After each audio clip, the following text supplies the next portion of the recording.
今日靈修讀到哥林多後書9章，嗰度教導我哋如果富足或者有餘或者可以嘅弟兄姊妹，應當幫助一啲貧窮嘅弟兄姊妹，亦都應該幫助其他人，使到神嘅名得榮耀，亦都使到好多人得着佢哋肉體嘅所需，而因此讚美神、感謝神，使到神得榮耀。呢個的確係喺依家呢一個經濟下滑，好多人都需要一啲幫助嘅時候，作基督徒應該做嘅事。但係我哋幫助人要有智慧，唔好下下輕易俾錢。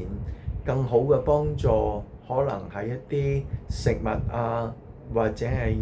其他非金錢嘅幫助。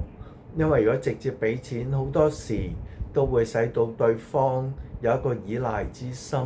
亦都變咗好睇重錢。所以重要嘅係全心全意幫助人嘅時候，走多一步，唔好就咁揞啲錢俾人，而係即係走去買一啲食物，例如米啊、水啊、油啊呢啲每日所需嘅食物，幫助佢哋，佢哋必然因此感謝你，亦都更加感謝神，使到神得榮耀。